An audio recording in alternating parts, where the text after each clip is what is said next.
Hi bye at sa lahat ng mga listeners. Bago ka manligaw, nilinaw ko na ang lahat na walang sikreto. Gusto ko, totoo tayo. Na kahit gaano man kasakit o kapait ang nakaraan natin, ay isi-share natin to sa isa't isa. Hanggang sa ikwento mo sa akin si Chel, yung first girlfriend mo, na naging first mo sa lahat. 16 ka noong makilala mo siya sa FB. Naging magka-chat kayo hanggang sa nag-meet kayo at dumalas ang pagkikita nyo. At unti-unti kang nafo-fall sa kanya. Kaya napagpasyahan mong ligawan siya. Simple lang siya, mabait, tahimik, sweet, at magaling magluto. Halos 3 buwan kang nanligaw sa kanya at sinagot ka niya. Nung mag-third mansary kayo, ay may nangyari sa inyo doon sa apartment ni Chel.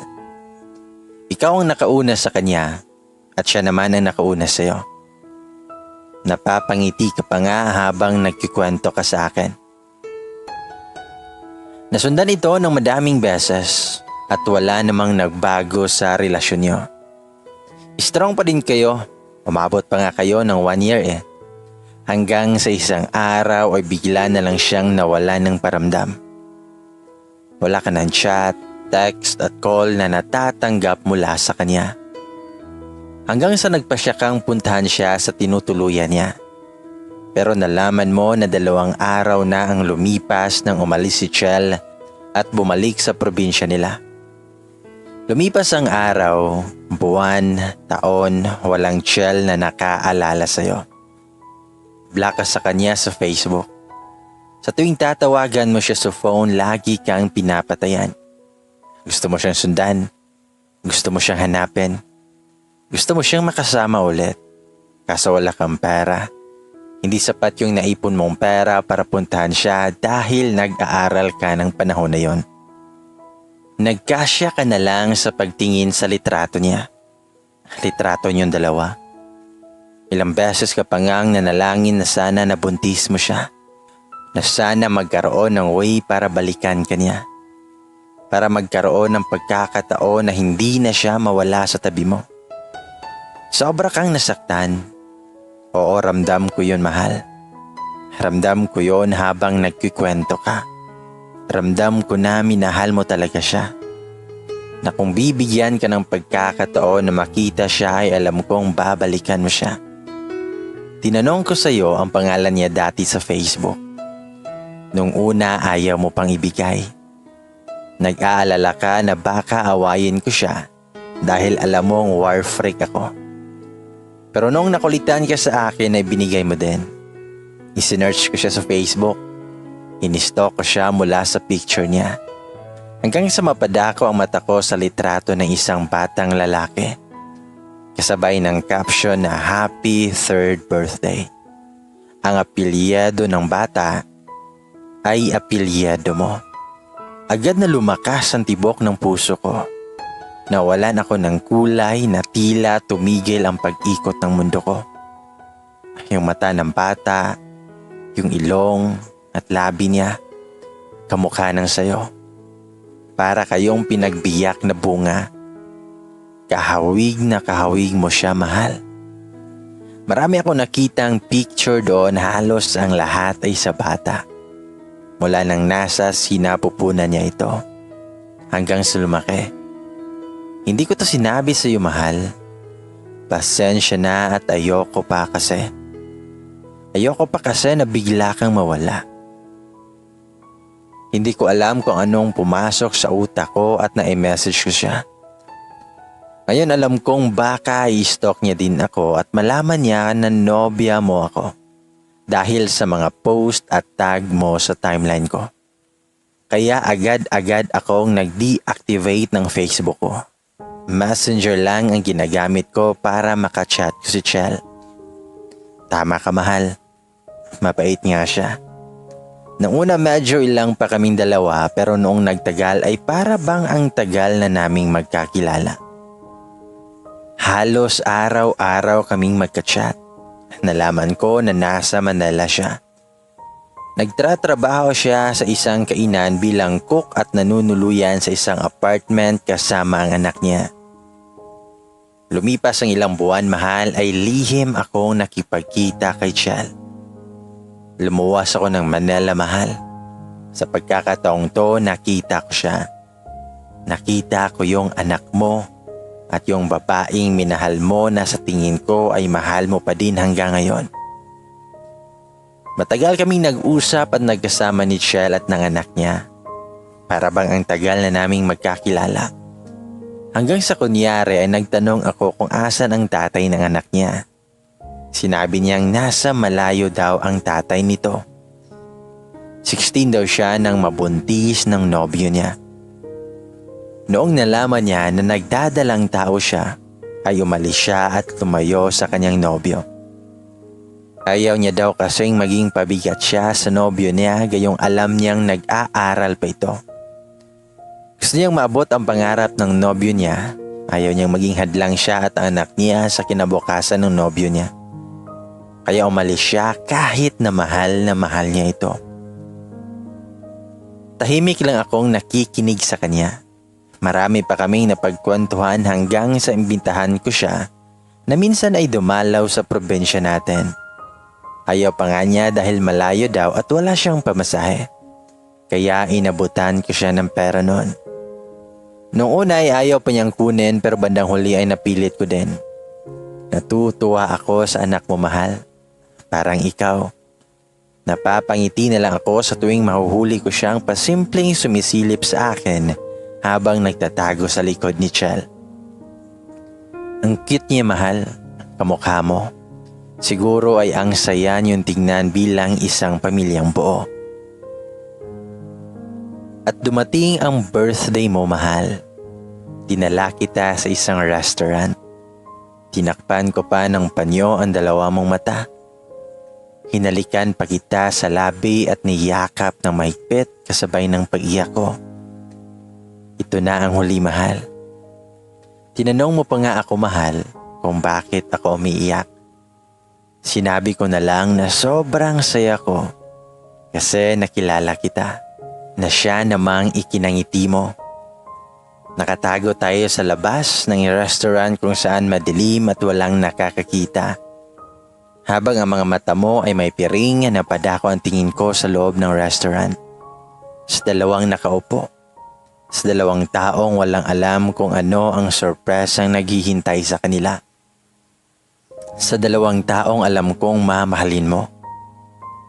Tinawag ko ang isa sa mga kaibigan mo at inutusang ipasok ka na sa loob ng restaurant. At nagpaalam muna ako sa iyo na may kukunin lang ako saglit. Pero hindi, mahal. Naiwan ako sa pwesto kong yon, kung saan tanaw na tanaw kita. Andon ka na, mahal. Andon ako nung tinanggal mo ang takip mo sa mga mata. Kung paano nagtagpo ang mata niyong dalawa. Kung paano mo siya niyakap ng mahigpit. Kung paano mo siya halikan sa labi. Kung paano mo napagtanto na wala na ako sa tabi mo. Mahal, si Chel at ang anak mo. Sila ang regalo ko sa iyo, mahal. Matagal ko na itong pinag-iisipang mabuti. Mahal kita. Mahal na mahal.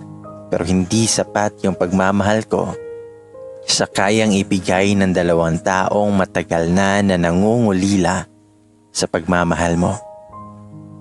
Panahon na siguro, mahal, para bumawi ka sa kanila. Sa haba ng panahon na wala ka sa tabi nila. Aminado ako na masakit yung ginawa ko. Masakit na inilihim ko yon sa'yo.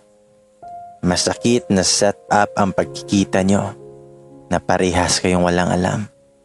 Masakit na simula nung araw na yon ay hindi ka na sa akin, na ikaw ay sa kanila na. Masaya na ako, mahal. Masaya na ako na masaya ka sa piling nila. Masaya na ako na binalikan mo sila. Balang araw ay mauunawaan mo din ako kung bakit ko ito ginawa. Lalayo ako sa iyo at hahanapin kung ano o sino ang para talaga sa akin. Tanga daw ako kasi bakit hinayaan kitang mawala at mapunta sa iba. Gayong mahal na mahal kita. Pero isa lang ang laging sagot ko. Wala nang mas sasaya kapag buo ang pamilya. At noong gabing yon, bago ko siya makitang yumakap sa kanyang anak, muling bumaha yung luha sa aking mga mata. Parang pinipiga yung puso ko nung oras na yon. Kahit masakit, kahit mabigat sa loob ko, tumalikod ako at humakbang na papalayo sa lugar kung saan ako nakatayo at nakamasid sa kanya. Masaya na ang mahal ko.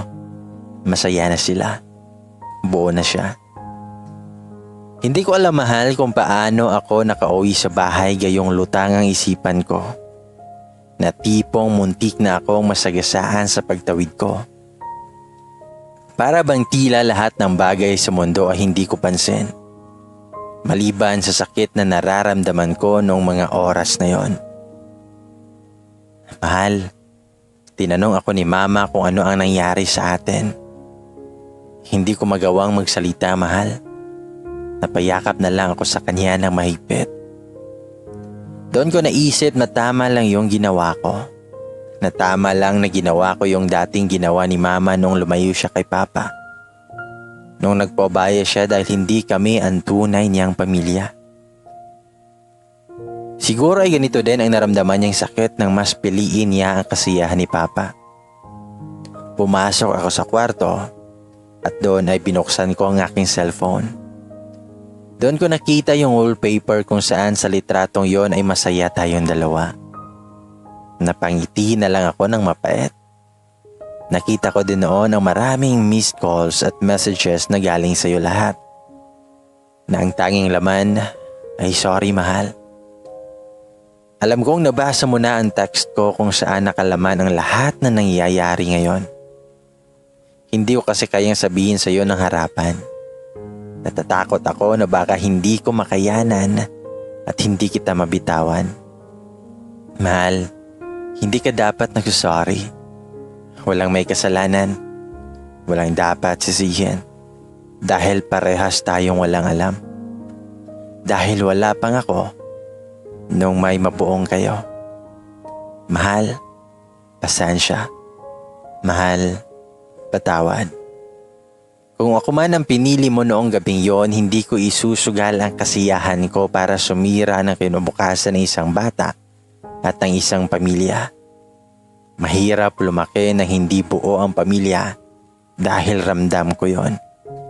At kung siya man ang pinili mo noong gabing yon, masaya ako. Masaya ako na nagkaroon ng magandang resulta ang pagsuko ko sa iyo. Mahal, huwag mong isiping hindi kita minahal. Na ganoon kadali para sa akin na hayaan ka. Mahirap at masakit para sa akin yun, mahal. Mahirap magpalaya ng taong mahal na mahal mo. Pero kailangan ko yung gawin, mahal. Dahil hindi ko makakayang manatili at maging masaya sa tabi mo. Lalo na kung alam kong may nangungulila sa pagmamahal mo. Bilang ama at bilang asawa. Mahal, nagpapasalamat ako sa maiksing panahon na nakasama kita.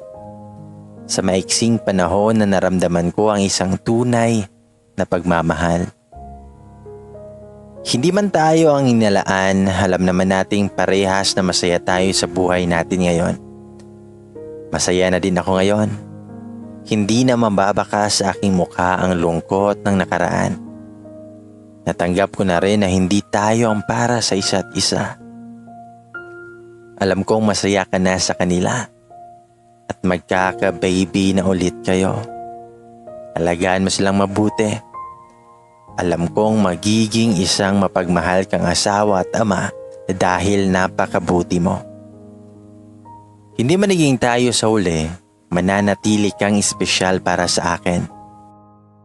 Kung maririnig mo ito, Chel, humihingi ako ng kapatawaran kung hindi ko iyon sinabi agad. Patawad kung pinangunahan kita gayong wala akong alam kung gusto mo pa bang balikan siya. Kung hindi ko man mahingi ang kapatawaran mo, handa akong maghintay. Alagaan mo siya, Chel. Mahalin mo siya tulad ng pagmamahal mo dati sa kanya. Dahil alam kong higit pa sa sobra ang pagmamahal niya para sa iyo, Chel. Binalikan ka niya kasi mahal ka niya talaga. Minsan hindi mo kailangang manira ng pamilya para lang maging masaya. Minsan kailangan mong magsakripisyo para muling mabuo sila.